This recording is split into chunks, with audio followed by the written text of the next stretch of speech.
กองประชุมใหญ่ครั้งที่7ของหน่วยภาคโรงเรียนมส.ปากเงียบได้เปิดขึ้นอย่างเป็นทางการในตอนบ่ายวันที่24มีนาคม2025นี้อยู่ที่ห้องประชุมของตนภายใต้การเป็นประธานของสหายพิษสมัยแพงพรมกองอำนวยการโรงเรียนมส.ปากเงียบโดยเกียรติของร่วมของสหายลมแพงสุขเลขาคณะพรรคข้างทานหัวหน้าแผนกศึกษาธิการและกีฬาแขวงมีบรรดาสหายสมาชิกพรรคต่างนางหน่วยพรรคอ้อมข้างถึกเชิญเข้าร่วมโอกาสนี้สหายบุญถึงกองแพงตาผู้กฎการหน่วยพรรคโรงเรียนมส.ปากเงียบได้ผ่านทางบริงานการเมืองทั้งสองภาคในตลอดระยะ4ปีผ่านมา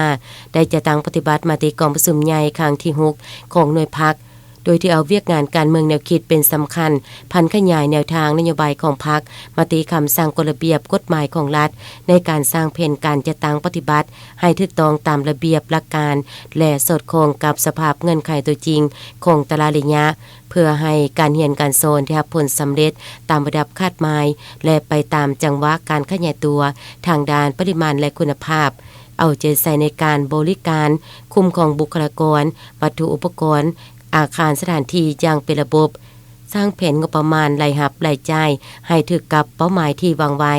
กองประชุมผู้แทนสมบูรณ์ที่เข้าร่วมได้พร้อมกันใส่สิทธิประชาธิปไตยอันถูกต้องและสอดคล้องกับมาตรฐานเงื่อนไขที่กำหนดกองประชุมครั้งปฐมฤกษ์ได้เป็นเอกสารเลือกเอาเลขาห้องเลขาและผู้กฎการโดยเลือกเอาสหายพิษสมัยเพงพรมกองเป็นเลขาหน่วยภาคโรงเรียนมส.ปากเงียบอีกสมัย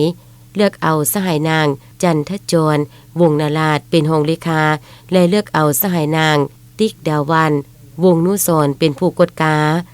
ตอนท้ายยังได้รับฟังการอบรมและทิศนำจากสหายเลขาคณะพรรคข้างทานแผนกศึกษาธิการและกีฬาแขวงซึ่งสหายได้เน้นให้คณะพรรคสุดใหม่จงได้สืบต่อเพิ่มทวีเอาใจใส่